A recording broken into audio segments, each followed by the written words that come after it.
Hello friends, आप देख रहे हैं परूथी ट्यूटोरियल और मैं हूं आपका दोस्त सागर परूथी। आज हम सीखेंगे conjugate beam method. Conjugate beam method हमारे पास जो हम यूज करते हैं वो करते हैं स्लोप एंड डिफ्लेक्शन निकालने के लिए। तो कंजुगेट बीम मेथड के लिए सीखने के लिए हमारे पास सिंपली सपोर्टेड बीम है जिसके ऊपर पॉइंट लोड दिया हुआ है 60 किलो न्यूटन का। दो सपोर्ट दिए हुए हैं, एट ए सपोर्ट और दूसरा सपोर्ट है बी पॉइंट पे। अब हमारे पास हमें निकालना है स्लोप ए पॉइंट पे, स्लोप बी पॉइंट पे ये वाला, स्लोप सी पॉइंट पे और डिफ्लेक्शन निकालनी है खाली सी पे with the help of conjugate beam method. तो हम स्टेप्स में इसको करेंगे। सबसे पहला जो स्टेप रहेगा, step number 1, draw the bending moment diagram.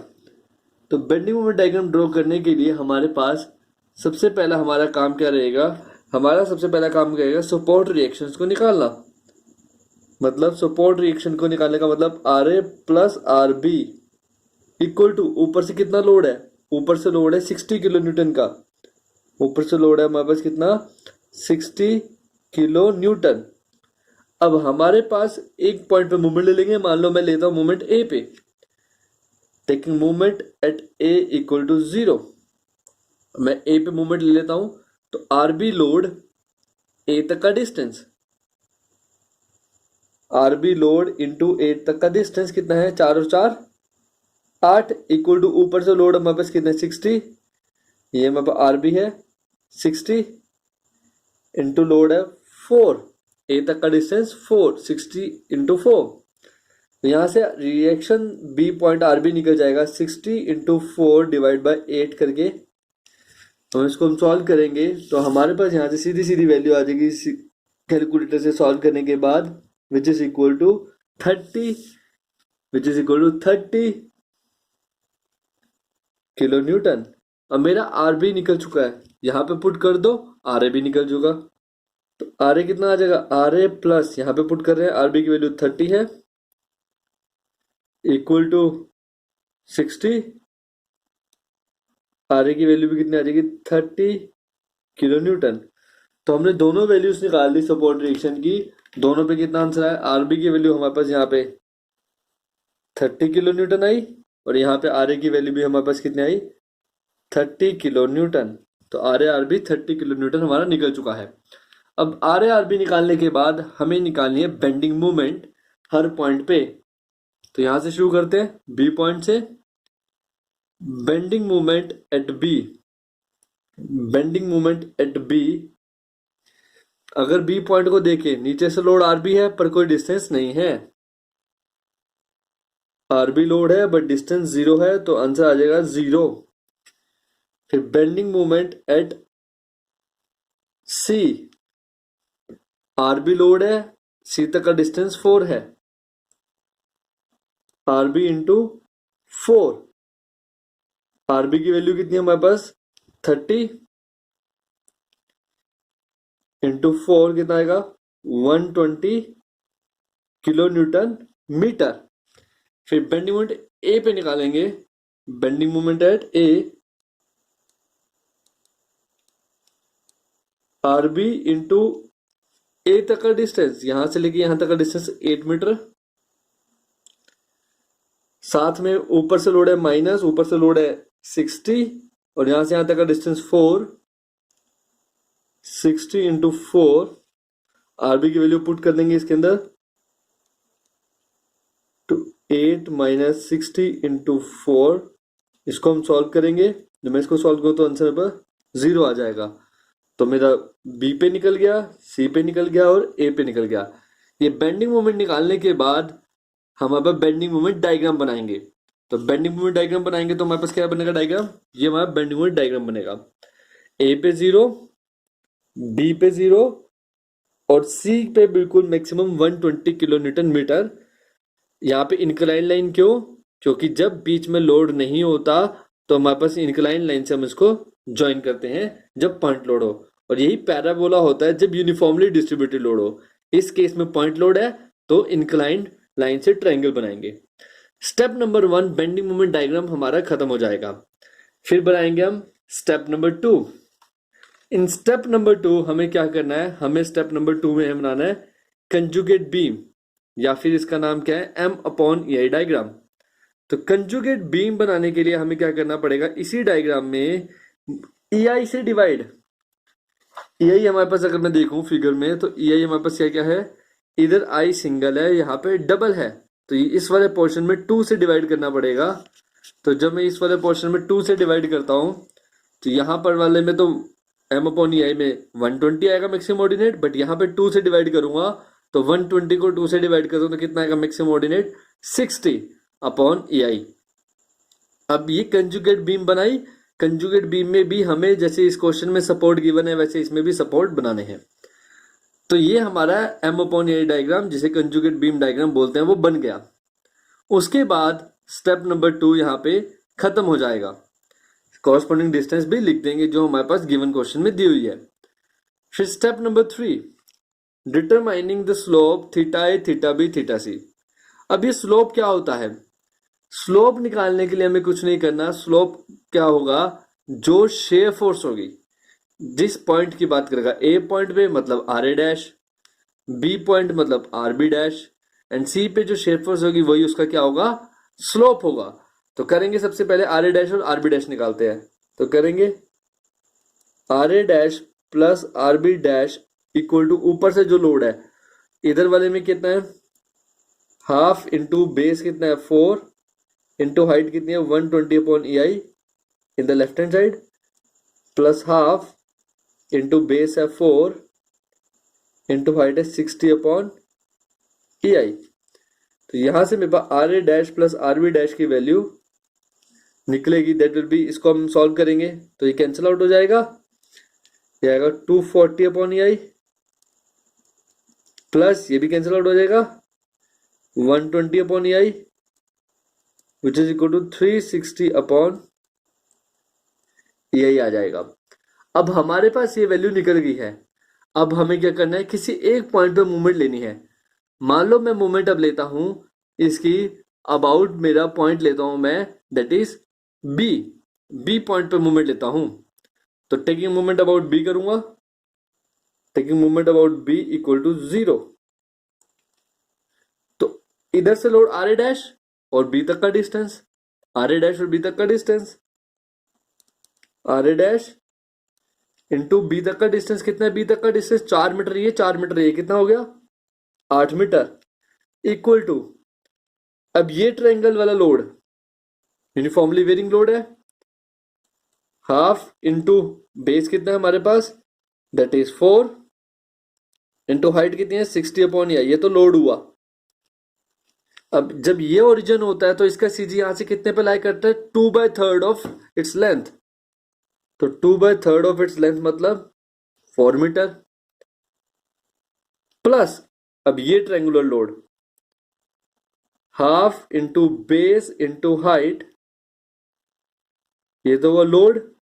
अब इसका बेंडिंग मोमेंट के लिए सीजी हमारे पास यहां तक चाहिए तो ये वाला पहले तो 4 लेना पड़ेगा, प्लस अब हमें ये वाला पोर्शन ट्रायंगल की वर्टिकल हमारे पास एक्सिस है, इससे अगर मैं लूं तो 1/3 ऑफ लेंथ होता है, 1/3 ऑफ लेंथ। मतलब कि इसका मेरे कहने का कि किसी भी क्वेश्चन के अंदर हमारे पास अगर ट्रायंगल हमारे पास लोड हो तो इधर से सीजी जब मैं निकालना चाहता हूं ट्रायंगुलर लोड में तो हमारे पास सीजी कितना होता है, यहाँ पे जो लाई करता है that is 1/3 of its length, जो कि यहां से यहां तक मेरी लेंथ होगी। और यही चीज अगर मैं इस से लेना चाहूं तो हमेशा होगा 2/3 ऑफ इट्स लेंथ, जो यहां से यहां तक मेरी क्या होगी, लेंथ होगी। ये हमारा क्या निकाल रहा है, सीजी कहां पे लाई कर रहा है। तो अब हमारे पास इस क्वेश्चन में इधर से लूंगा तो 1/3, तो यहां पे आएगा दैट इज 1/3 ऑफ 4th। अब मैं इस पूरी क्वेश्चन को सॉल्व करूंगा और आर ए डैश की वैल्यू निकालूंगा। तो यहां पे सॉल्व करने के बाद मेरे पास आर ए डैश की वैल्यू आ जाएगी सीधी सीधी, which will be equals to 200 upon EI। R A dash plus R B dash दोनों का जो सम था वो कितना था, अभी अभी हमने निकाला था, that will be equal to 360 upon EI, ये हमने निकाला था। तो ये निकालने के बाद अब हमें आर ए डैश पता चल चुका है कितना है हमारा, 200 upon EI। Plus R B dash equal to 360 upon E. तो मैं उसको उधर लेके जाऊंगा तो मेरे पास यहाँ पे आर बी डैश की वैल्यू निकल जाएगी सीधी सीधी। आर बी डैश की वैल्यू कितनी निकल जाएगी, that will be equal to 160 upon E I. अब ध्यान से समझेंगे, स्लोप एट बी क्या होगा, जो शेयर फोर्स होगी at B which is equal to क्या है हमारा, आर बी डैश नीचे से पड़ रहा है। ध्यान से देखेंगे, हमारे पास यहाँ पे आर बी डैश नीचे से पड़ रहा है, तो आर बी डैश नीचे से पड़ रहा है और आर बी डैश की हम वैल्यू निकाल चुके हैं। कितनी निकाल चुके हैं, 160 अपॉन ई आई। और आर ए डैश की वैल्यू हम निकाल चुके हैं, कितने निकाल चुके हैं, 200 अपॉन ई आई। तो यहाँ पे हमारे पास इसकी वैल्यू, अब हम नीचे से है तो नेगेटिव में होती है शेयर फोर्स। बी पॉइंट से हम इधर से शुरू कर रहे हैं, जब हम इधर से शुरू करते हैं तो जो नीचे से होता है वो नेगेटिव में होता है। तो हमारे पास यहाँ पे आर स्लोप जो था वो किस में था, माइनस में, ये हमें ध्यान रखना है। तो हमारे पास यहाँ पे वैल्यू आएगी, कितनी आएगी स्लोप की, that is theta B is equal to, हमारे पास वैल्यू आ गई -160 अपॉन ई आई। ये हमारे पास क्या निकला, ये हमारे पास निकला जो हमें निकालना था, स्लोप बी पॉइंट पे कितना होगा। अब स्लोप ए पॉइंट पे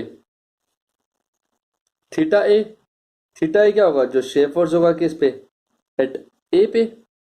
मतलब जो मेरा, अगर मैं राइट हैंड साइड की जगह लेफ्ट हैंड साइड से शुरू करूं तो हमारे पास क्या होगा वो, that will be equal to R A dash. और इसकी वैल्यू हमारे पास कितनी है, आर ए डैश की वैल्यू हमारे पास है that is 200 upon E I. तो ये हमारा निकला थीटा ए। हमारा स्लोप निकल गया किस पे, ए पॉइंट पे।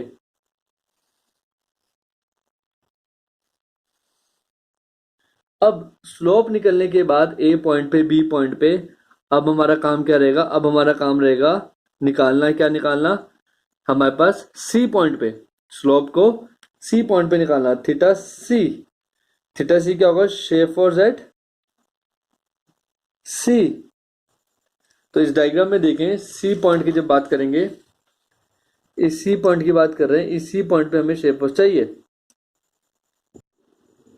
इस सी पॉइंट पे शेप फोर्स निकालने के लिए इधर से आर बी डैश और ऊपर से ये ट्रायंगुलर लोड, तो वो नीचे से लेंगे तो नेगेटिव में, ऊपर से लेंगे तो पॉजिटिव में। शुरुआत करेंगे नीचे से, तो हमारे पास कितना आएगा यहाँ पे, that will be minus R B dash plus ऊपर से क्या लोड है हमारे पास ई तक, that is half into base into height. ये हमारे पास दिया हुआ है।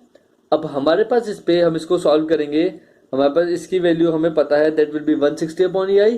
वो हम इसके अंदर पुट कर देंगे। यहाँ पे वैल्यू कितनी है, 160 upon E I plus half into 4 into 60 upon E I. तो यहाँ पे कितना आएगा, that will be equal to -160 upon E I plus 120 upon E I. Solve करेंगे तो थीटा सी जो स्लोप आ रहा है हमारे पास वो कितना आ रहा है, -40 अपॉन ई आई। तो हमारे पास यह ऐसे करते सी पॉइंट पे भी स्लोप निकल गया। तो हमने क्या करना है, बस हमें कंजुगेट डायग्राम को ढंग से बनाना है। हमने अगर इस कंजुगेट डायग्राम को ढंग से बनाया तो सिंपल शेप फोर्स निकालेंगे तो स्लोप निकल जाएगा। अब हमारा स्लोप निकल चुका है, अब हमें डिफ्लेक्शन भी चाहिए सी पॉइंट पे। तो जब डिफ्लेक्शन चाहिए सी पॉइंट पे, मतलब बेंडिंग मोमेंट चाहिए सी पॉइंट पे, तो हमारे पास उसके लिए क्या करेंगे, हमारे पास step number 4, deflection at C. Deflection at C का मतलब क्या है हमारे पास, यहाँ पे डिफ्लेक्शन एट सी का मतलब है bending moment at C of conjugate diagram, of conjugate beam. तो कैसे करेंगे, इक्वल टू, अब हमारे पास ध्यान से इसको देखेंगे, हमें सी तक जाना है, आरबी डैश लोड और यहां से यहां तक का डिस्टेंस 4। फिर हमारे पास ये वाला लोड है और यहां से हमारे पास 1/3 किसका, सी तक जाएंगे तो ये चीज पहले आ रही है, तो 1/3 इज 4 का। तो करेंगे यहाँ पर, तो हमारे पास यहाँ पे सबसे पहले तो जो आरबी डैश लोड है इनटू डिस्टेंस सी तक का डिस्टेंस कितना है 4 है। फिर हमारे पास minus half into base into height, ये तो लोड हुआ सीजी। सीजी को एक बार दोबारा देखेंगे। जो सीजी है हमारे पास इस लाइन से यहां पे जा रहे हैं, तो यहां से यहां तक का सीजी क्या होगा 1/3 ऑफ लेंथ। लेंथ कितनी है यहां से यहां तक की 4 मीटर। यहां से यहां तक की लेंथ कितनी है 4 मीटर, इसका 1/3। तो यहां पे करेंगे सीजी कितना आएगा, सीजी आएगा 1/3 ऑफ 4। आरबी डैश की वैल्यू डाल देंगे जो हमने निकाली थी। कितनी निकाली थी आरबी डैश। अब हमने जब इसके अंदर वैल्यूज डाल ली तो हमारे पास आरबी डैश की वैल्यू हमने 160/, हमने पुट कर दी इंटू 4 माइनस इसको मल्टीप्लाई करेंगे 60 को 4 से 240/2 एंड 4 को 1 से मल्टीप्लाई करेंगे 4/3। इसको सॉल्व करेंगे तो हमारे पास कितना आंसर आ जाएगा अप्रोक्सीमेट 480/EI। अब हमारे पास यहाँ पे आंसर आएगा 480/EI। अब ये वैल्यू हमने निकाल ली, डिफ्लेक्शन हमने निकाल ली 480/EI, हमारे पास डिफ्लेक्शन यहाँ पे निकली है। अब ध्यान रखें यहाँ पे पॉजिटिव में आंसर आया तो डिफ्लेक्शन की डायरेक्शन क्या रहेगी डाउनवर्ड।